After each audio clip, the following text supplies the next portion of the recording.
반갑습니다. 2020년 11월 23일 날마다 기적을 경험하는 새벽 주양 날기새 25번째 시간을 함께 나누도록 하겠습니다. 오늘은 사도행전 25장 18절에서 19절까지의 말씀을 중심으로 하나님께서 오늘 얼마나 크고 놀라운 일을 준비하고 계시는지 함께 나누었으면 좋겠습니다. 18절에서 19절까지의 말씀입니다. 원고들이 서서 내가 짐작하던 것 같은 악행의 혐의는 하나도 제시하지 아니하고 오직 자기들의 종교와 또는 예수라 하는 이가 죽은 것을 살아있다고 주장하는 바울이 주장하는 그 일에 관한 문제로 고발하는 것뿐이라. 아멘. 지금 이 본문은 베스도가 바울을 신문을 해본 결과를 이야기하고 있습니다. 바울을 신문해 보았을 때 아주 도덕적이고 윤리적인 면에서는 악행이나 그 악행의 혐의를 하나도 찾아볼 수 없었다고 베스도가 이야기하고 있습니다. 자, 그런데요, 베스도 자신과는 관계없는 종교적인 것, 예수가 죽었다가 다시 살아났다고 주장하는 그 일에 관한 문제일 뿐이지 어떤 도덕적이고 윤리적인 악행의 혐의는 하나도 찾아보지 못했다라고 말하고 있습니다. 자, 이게 무슨 말이냐 하면 베스도는 악행이 있을 때에만 죄가 있다고 생각했다는 것입니다. 이 죄라는 것을 어떻게 이해했다는 겁니까? 나타나는 그 어떤 무엇이 있을 때만 죄가 성립된다라고 생각했다는 것입니다. 무슨 뜻입니까? 죄에 대한 기본적인 이해가 없었다는 것입니다. 여러분, 죄에 대한 기본적인 이해가 없으면 하나님의 그 놀라운 공의의 법칙과 하나님의 사랑의 법칙 안으로 들어갈 수 없는 것입니다. 죄에 대한 정확한 이해가 없다면 십자가와 부활을 단순히 겉모습으로만 이해하는 어린아이와 같은 신앙생활을 할 수밖에 없다는 것입니다. 오늘 본문 말씀을 통해서 우리가 성령 앞에 조명하는 귀한 시간 되었으면 좋겠습니다. 첫 번째, 하나님은 어떤 분이십니까? 하나님은요, 공의의 법칙과 사랑의 법칙으로 바라보십니다. 우리를 바라볼 때 하나님의 시선은 공의의 법칙과 사랑의 법칙으로 우리를 바라보십니다. 자, 그러면 공의의 법칙과 사랑의 법칙이 무엇인지를 좀 나누어 보겠습니다. 여러분, 공의의 법칙은 십자가에서 나타난 보혈의 능력을 의미합니다. 공의의 법칙은 십자가에서 나타난 보혈의 능력을 의미합니다. 로마서 5장 12절 말씀을 보시면요. 그러므로 한 사람으로 말미암아 죄가 세상에 들어오고 죄로 말미암아 사망이 들어왔나니 이와 같이 모든 사람이 죄를 지었으므로 사망이 모든 사람에게 이르렀느니라. 아멘. 여러분, 공의의 법칙 아래에 있게 되면 죄의 무게, 어떤 죄의 종류 때문에 죄인이라고 선언하는 것이 아니라 어떤 죄의 무게나 죄의 종류 때문에 죄인이 아니라 내가 주인된 죄 때문에, 다시요, 내가 주인된 죄 때문에 예수님께서 내가 되어 죽으셔야 할 만큼 내가 죄인이라는 것을 발견하게 됩니다. 공의라는 것은 단순히 어떤 죄의 종류나 죄의 무게, 어떤 외적인 것을 넘어서 내 존재 자체가 죄인이라는 그 직면 속에 예수님이 내가 되어 십자가에 죽으셨다라는 그 놀라운 나의 주인된 죄가 얼마나 무거운 죄인지를 발견하는 그 은혜 속에 들어갈 때 공의의 법칙 아래서 보혈의 능력을 경험하게 됩니다. 좀 더 생각해 볼까요? 고린도전서 15장 45절 말씀입니다. 기록된 바 첫사람 아담은 생령이 되었다 함과 같이 마지막 아담은 살려주는 영이 되었나니 라고 합니다. 여러분, 공의의 법칙 안으로 들어가면 예수님께서 내가 되어 죽으셔야만 했던 이유는 나는 만들어진 생명이라는 것입니다. 이 생명이라는 말과 살려주는 영이 있는데, 이 생명이라는 말은 만들어진 생명이라는 뜻입니다. 생명 없는 존재라는 것입니다. 그래서 물이 없는 존재라는 것입니다. 그러나 마지막 아담은 살려주는 영으로 예수님의 부활이 내 부활이 되면 예수님의 부활처럼 살아있는 영처럼 너도 그 사람이 된다는 것입니다. 나는 만들어진 생명이기 때문에, 여러분 보세요. 나는 만들어진 생명이기 때문에 생명이 없는 존재이기 때문에 이 말입니다. 어떤 죄를 지었느냐와 그 죄와는 관계없이, 내가 죄를 지었느냐 이런 죄와는 관계없이 하나님의 아들 안에 있는 생명으로 살아야 함을 발견하게 됩니다. 지금 이해하십니까? 공의의 법칙 안으로 딱 들어가면, 보혈의 능력 속에 딱 들어가면 첫 번째, 내가 주인된 죄 때문에 예수님께서 내가 되어 십자가에 죽었음을 정직하게 고민하여서 직면해서 모든 죄와 저주가 끊어지는 그 은혜 속에 들어가고, 두 번째, 성장이 이루어집니다. 그 영적 성장이 무엇이냐면, 그래 맞아, 예수님께서 십자가에 죽어야만 했던 이유는 나의 죄의 문제를 떠나서 나는 그래 만들어진 생명이구나. 그래 나 물이 없는 자구나. 난 내 배에서 생수의 강이 흘러나가야 되는 존재가 되어야 되는구나. 나는 예수님이 아니면 나는 살 수 없는 존재구나. 그래 맞아. 나는 죄를 지었느냐. 죄와는 어떤 죄의 종류와 관계없이 하나님과 아들 안에 있는 그 생명이 없기 때문에 생명으로 살아야 되는 존재라는 그 놀라운 직면을 하게 됩니다. 공의의 법칙 안에 들어가면. 나 생명이 없는 존재야. 나 생명으로 살아가야 돼. 라는 놀라운 고백이 터져나오게 되는 것입니다. 그래서 십자가를 통해서 내가 주인된 죄 때문에 예수님께서 내가 되어 죽었다고 직면되어지면 단순히 죄의 문제 때문에 십자가가 필요한 것이 아니라 그걸 뛰어넘어서 나는 예수님 아니면 단 한순간도 살 수 없는 존재구나. 예수가 주가 되는 놀라운 은혜의 결단이 세워진다는 것입니다. 왜요? 나는 하나님과 아들 안에 있는 생명 있는 자가 되어야 함을 고백했기 때문입니다. 자, 마지막 세 번째로 보세요. 로마서 6장 6절 말씀인데요. 우리가 알거니와 우리의 옛사람이 예수와 함께 십자가에 못 박힌 것은 죄의 몸이 죽어 다시는 우리가 죄에게 종노릇하지 아니하려 함이니라고 합니다. 하나님의 아들 안에 있는 생명을 받아 공의의 법칙을 인정하게 되면 옛사람이 죽었음을 발견하게 됩니다. 그렇기 때문에 죽으려고 하지 않고 믿음으로 죽었음을 인정하게 됩니다. 이 은혜가 있기를 예수님의 이름으로 축복합니다. 여러분, 옛사람이 아직 살아있다고 나는 생각하면, 내 안에 아직 흰개와 검은개가 내 안에 있다고 생각하면 나는 옛사람이 아직 죽지 않은 겁니다. 그런데 그리스도인, 공의의 법칙 안에 들어간 사람, 보혈의 능력 안에 들어간 사람은 내 안에 그 사람이 죽었음을 믿음으로 인정합니다. 옛사람이 죽었기 때문에 모든 죄와 저주가 해결된 존재임을 발견하게 됩니다. 할렐루야. 그래서 죄와 저주가 해결된 존재가 되었기 때문에 오직 하나님의 말씀에 반응할 수 있는 좋은 밭의 상태가 되어진 것입니다. 내가 되는 것이 아니라 은혜로 좋은 밭이 되어지는 것입니다. 그런데요, 이 공의의 법칙을 인정하지 않으면 심판을 받게 되는 것입니다.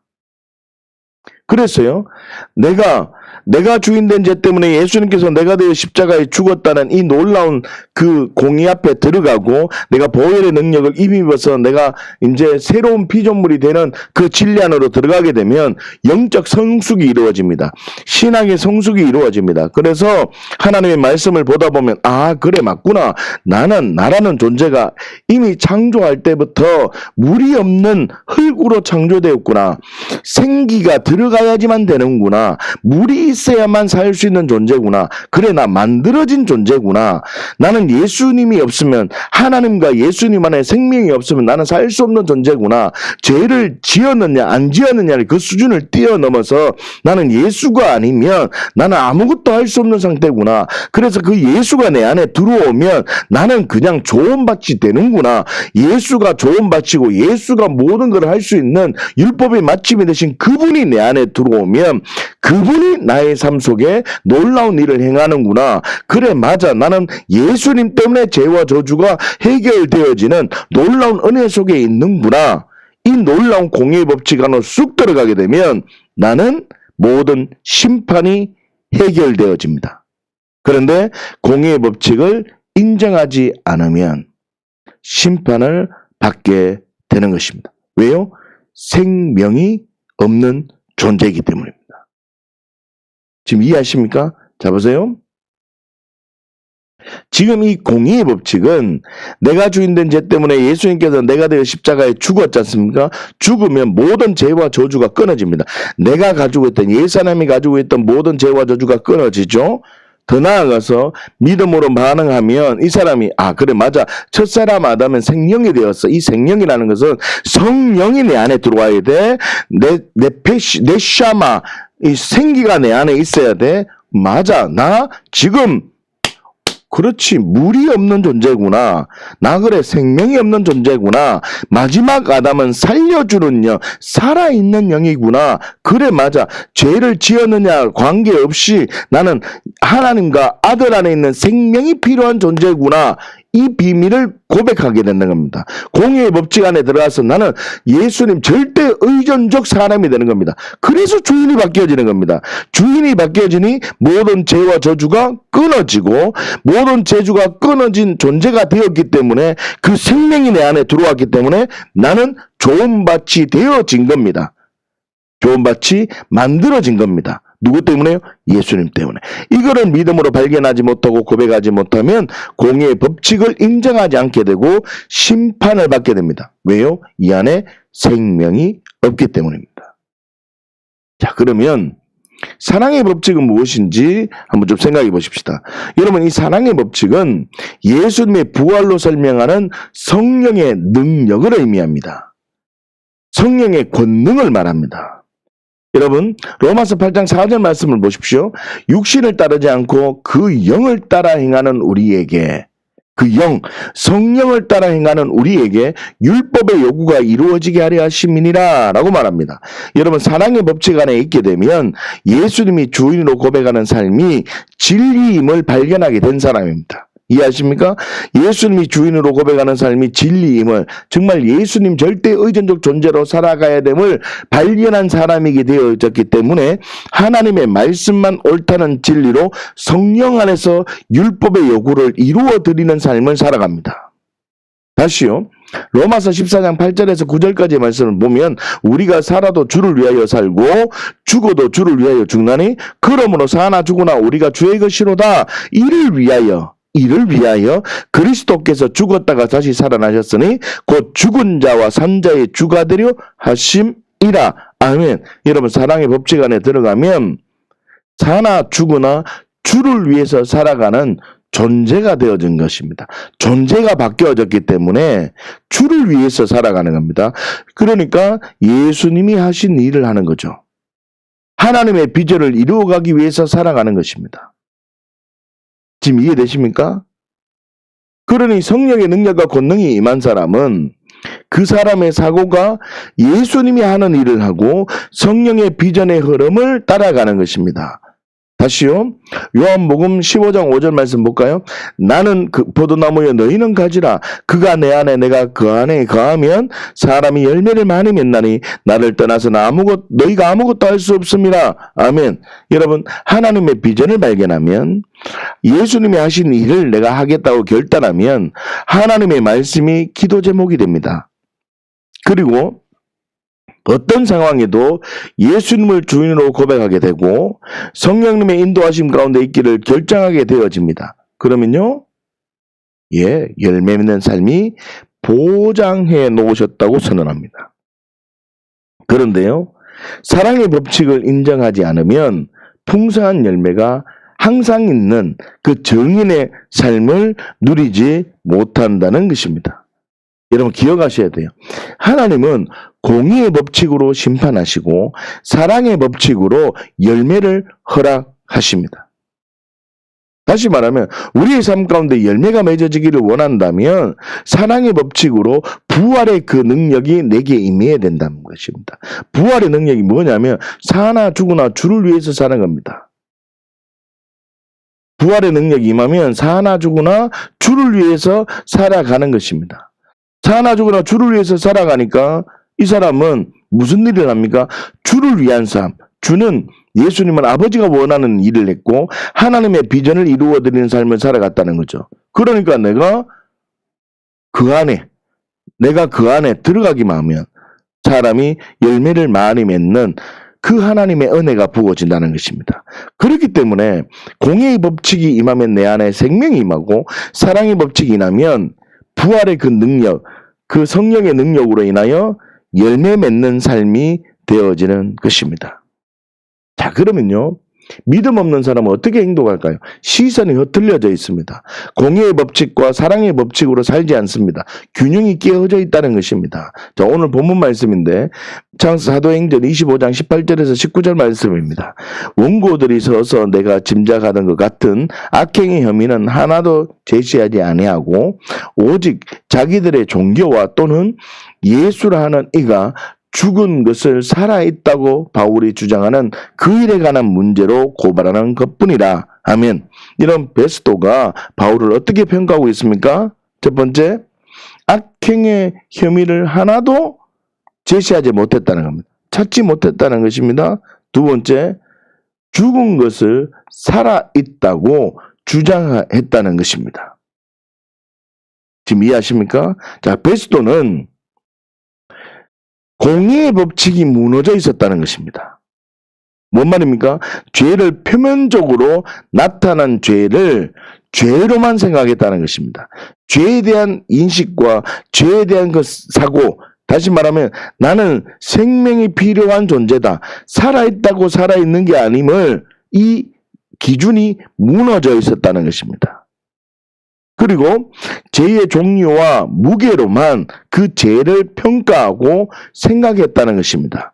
악행의 혐의를 찾아보지 못했다 그러잖아요. 진정한 죄가 무엇인지 발견하지 못했다는 것입니다. 그렇기 때문에 베스도는 공의가 무너졌다는 것입니다. 두 번째로 베스도는 사랑의 법칙이 무너져 있었습니다. 19절에 뭐라고 합니까? 죽은 것을 살아있다고 주장하는, 바울이 주장하는 그 일에 관한 문제로 고발한다고 말합니다. 다시 말하면 죽은 것을 살아있다고 말하는 것, 이 부활이잖아요. 부활로 생명하는 성령의 능력을 인정하지 않았다는 것입니다. 이게 뭐 그래 큰 문제냐라고 생각한다는 것입니다. 여러분, 이 부활, 죽은 자의 부활, 이 부활의 성령의 능력으로 연결되어지는 이 놀라운 것을 인정하지 않으면 이 사랑의 법칙이 무너지게 됩니다. 그러면 잘 보세요. 이 공의의 법칙이 무너지면 이 사람은 율법과는 정반대의 삶을 삽니다. 공의의 법칙이 무너지면 어쩌면요, 굉장히 율법주의가 됩니다. 사랑의 법칙이 무너지면요, 이 사람은 굉장한 신비주의가 됩니다. 그러니 우리 안에 이 공의의 법칙과 사랑의 법칙이 균형이 되어지지 않으면 하나님께서 우리의 삶 가운데 크고도 놀라운 은혜를 풀어줄 수가 없다는 것입니다. 그러면 믿음의 사람은 어떻게 행동하겠습니까? 당연하죠. 공의의 법칙과 사랑의 법칙으로 살아갑니다. 자, 이 25장 18절에서 19절 말씀인데 원고들이 서서 내가 짐작하던 것 같은 악행의 혐의는 하나도 제시하지 아니하고 오직 자기들이 종교와 또는 예수라는 이가 죽은 것을 살아있다고 바울이 주장하는 그 일에 관한 문제로 고발하는 것뿐이라. 여기 보면요, 베스도의 표현에 의하면 바울은 어떻게 살았다고 말합니까? 악행의 혐의를 찾지 못하도록 흠없는 삶을 살았다고 말합니다. 그리고요, 죽은 것을 살아있다는 주장을 했다는 것입니다. 자, 보세요. 이 공의의 법칙과 사랑의 법칙 보이십니까? 이 공의의 법칙은 보혈의 능력이 나타납니다. 공의의 법칙 안에 들어가면 뭐가 나타난다고요? 보혈의 능력이 나타납니다. 사랑의 법칙 안에 들어가면 성령의 능력을 경험하게 됩니다. 그래서 보혈의 능력 안에 공의의 법칙 안에 들어가면 주인이 바뀌어집니다. 내가 주인이 아니라 예수님이 주인이 됩니다. 자, 주인이 바뀌어짐으로 내가 주인 된 죄 때문에 예수님께서 내가 되어 죽었다는 이 주도권이 바뀌어지는 것을 넘어서 단순히 죄의 수준을 넘어서 나는 생명이 없는 자구나 라는 것을 발견한다 그랬잖아요. 하나님과 그 아들 안에 있는 생명이 나는 필요한 자다라는 걸 발견한다 그랬잖아요. 그렇게 발견되어지면 우리 안에 흐름이 생깁니다. 아, 그래, 맞아. 옛사람이 죽었구나. 생명이 들어왔기 때문에 그 사람, 옛사람에게는 그 하나님의 생명이 들어올 수가 없습니다. 생명을 받았다는 말은 옛사람이 죽었다는 뜻입니다. 그러니까 옛사람이 죽었다는 뜻은 죄와 저주가 모든 것이 해결되어졌다는 뜻이고 나는 은혜로 조언받지 되어진 상태가 되는 겁니다. 그러면 이 보혈의 능력이 내게 임하면, 공의의 법칙이 내게 임하면 내 삶 속에 이제는 새롭게 출발되는 삶이 되는 겁니다. 하나님의 심판과 진노가 나를 보혈로 나를 딱 덮었기 때문에 나를 심판이 지나가 버린다는 것입니다. 지금 이해하십니까? 하나님은요, 모두 다 죄 가운데 있기 때문에 모두 다 심판하십니다. 죄 없는 사람을 야, 너 죄 없다 얘기할 수 없습니다. 그러니 예수님의 핏값으로 모든 사람을 핏값으로 다 용서해 주었다는 겁니다. 죄 없는 자를 너 죄 없다 그래 말하는 불의의 하나님이 아니라 핏값으로 우리를 사셨다는 겁니다. 그 공의의 법칙이 있다는 뜻입니다. 그 공의의 법칙으로 보혈의 능력으로 우리를 생명을 주고 우리에게 생명을 줘서 새로운 피조물이 되게 하시고 우리에게 생명을 줘서 옛사람이 죽었음을 알게 하시고 생명을 주고 죄와 저주가 해결되었음을 십자가로 알게 하시고 생명을 주어서 은혜로 너는 조언받지 되어졌다는 보혈의 능력으로 공의가 이루어진 겁니다. 이 말이 무슨 뜻입니까? 우리 안에 악한 영이 있다는 생각이 공의를 거부하는 겁니다. 여러분, 사역의 영역과 복음의 능력을 여러분들이 헷갈려 버리면 그 틈을 치고 악한 영이 들어와서 우리를 모든 영혼을 공고하게 만들어 버린다는 걸 여러분이 아셔야 됩니다. 이 공의의 법칙, 십자가의 법칙이 내게 적용되어지면 사랑의 법칙으로 나를 초대합니다. 이 사랑의 법칙은 부활의 능력으로 성령의 능력이 임하게 됩니다. 여러분, 성령의 능력이 임하게 되어지면 예수님이 주인된 사람이 어떻게 되냐면요, 예수님이 내 안에 들어오고 생명이 내 안에 들어왔기 때문에 증인의 삶을 살게 됩니다. 생명을 넘어서 어떻게 해요? 하나님의 자녀가 되어지고 생명을 넘어서 증인의 삶으로 살게 되어진다는 뜻입니다. 그렇기 때문에 나는 옛사람이 아니라 나는 어떤 존재입니까? 새로운 피조물입니다. 여러분, 새로운 피조물이 되었다, 새로운 피조물이 되었다 말만 하지 마시고 복음을 받아들여야 돼요. 새로운 피조물 안에 악한 영이 있을까요? 없을까요? 없습니다. 자꾸 있다고 생각하니까 우리 안에 자꾸 치고 들어오는 겁니다. 옛사람을 왜 자꾸 심폐소생술해서 인공호흡기를 달아서 왜 자꾸 살려냅니까? 그러지 마시고 새로운 피조물 안에 나는 모든 죄와 저주가 끊어졌음을 믿음으로 선포하고 나는 조언받지 되었음을 선포하면 하나님의 은혜로 성령의 능력 안에서 우리 안에 하나님의 비전대로 살 수 있도록 은혜를 주십니다. 여러분, 조언받만이 하나님의 비전으로 살 수 있습니다. 좋은 밭만이 말씀에 반응하고 말씀을 듣고 말씀에 순종하는 밭이 바로 좋은 밭입니다. 좋은 밭에만 열매가 맺어지는 것입니다. 하나님의 비전은 좋은 밭에만 반응하는 것입니다. 그렇게 되도록 성령의 능력이 부어지는 겁니다. 그러면 하나님의 사람이 하나님의 비전을 갖고 믿음으로 살게 되어지면 나는 좋은 밭 되어졌기 때문에 열매가 경험되어지는 것입니다. 여러분, 이 선순환이 우리 안에 세워지기를 예수님의 이름으로 축복합니다. 할렐루야. 자, 그러면요, 바울은요, 공의의 법칙이 세워져 있었습니다. 공의의 법칙이 세워진 자는요, 내가 주인된 죄 때문에 예수님께서 내가 되어 십자가에 죽었다는 진리가 세워져 있기 때문에 십자가에 죽었다는 진리가 세워져 있습니다. 그렇기 때문에 나의 모든 죄와 저주가 해결되었음을 아는 겁니다. 좋은 밭이 되었다는 은혜를 그냥 취하는 겁니다. 그 결과 악행을 행할 수 없는 존재로 살게 되고 생명을 받은 자로 살기 때문에 악행의 혐의가 있을 수 없는 삶이 됩니다. 나를 바꾸는 복음이 되는 겁니다. 나를 바꾸는 믿음이 되는 겁니다. 그러니 변화가 되는 은혜가 있다는 것입니다. 자, 두 번째, 바울은 사랑의 법칙이 세워져 있었습니다. 죽은 것을 살아있다고 말하는 것, 부활로 설명하는 성령의 능력으로 살아갔다는 것입니다. 성령의 능력으로 살아갔다는 뜻입니다. 그 결과로 생명을 넘어서 하나님의 자녀적 삶을 살게 되었고, 이 바울은요, 어떠한 상황에도 흔들리지 않고 그 처해진 상황 속에 풍성한 열매를 누리며 살아갔다는 것입니다. 보이지 않는 세계가 있었고, 누가 뭐라 할지라도 당당하게 외적인 것으로 증명하지 않고 당당하게 왕 앞에도 당당하게 서 있을 수 있었다는 뜻입니다. 사랑하는 주의 가족 여러분, 그렇다면 나는 오늘 하루를 어떻게 살아갈 것입니까? 나는 나의 삶을 어떻게 살아갈 것입니까? 나는 십자가를 어떻게 바라보십니까? 나의 시선이 지금 어디에 있습니까? 십자가를 바라보면서 나의 시선이 십자가를 정직하게 지금 바라보고 있습니까? 십자가를 정직하게 이해하고 있습니까? 십자가를 정직하게 고백하고 있습니까? 이 말이 무슨 뜻입니까? 죄는 무엇인가? 그래, 내가 주인된 죄 때문에 예수님께서 내가 되어 죽었구나. 그래, 나 만들어진 사람이구나. 나 물이 없구나. 나 생명이 필요한 존재구나. 그래, 예수님의 부활로 나는 내 안에 완전히 살아 꿈틀거리는 새로운 사람이 되었구나. 그래, 맞아. 나는 이제 완전히 새로운 좋은 밭이 되었어. 이 진리가 있는데 내 안에 악한 영이 있다고 생각하십니까? 하나님의 공의가 무너진 겁니다. 두 번째, 나는 부활을 어떻게 바라보고 이해하십니까?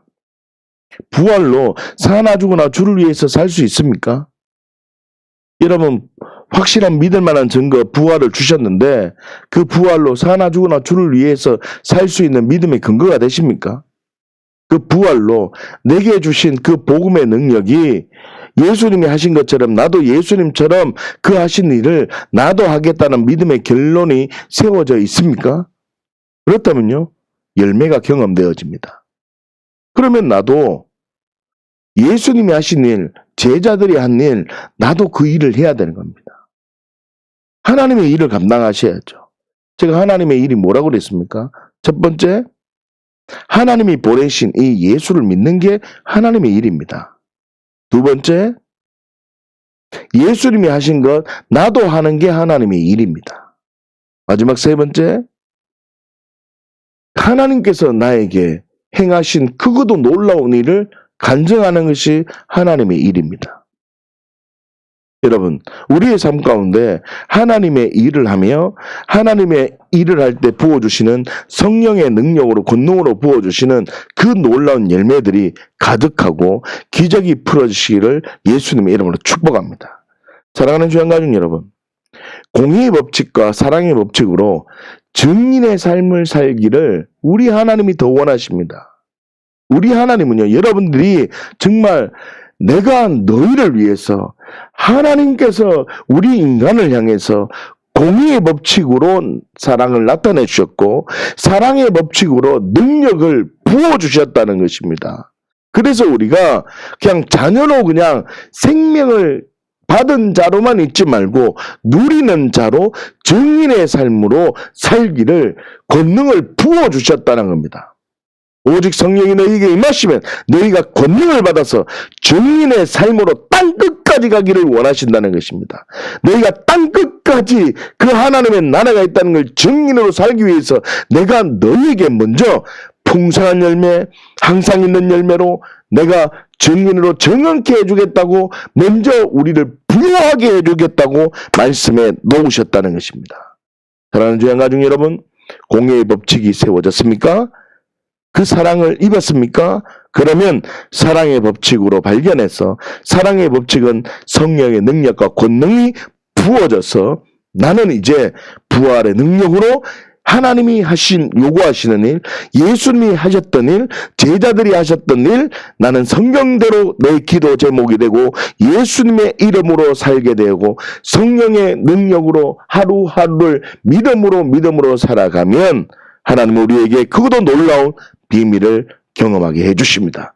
오늘 하루 이 말씀 이루어지는 놀라운 은혜가 있는 복된 하루 되시기를 예수님의 이름으로 축복합니다. 기도하겠습니다.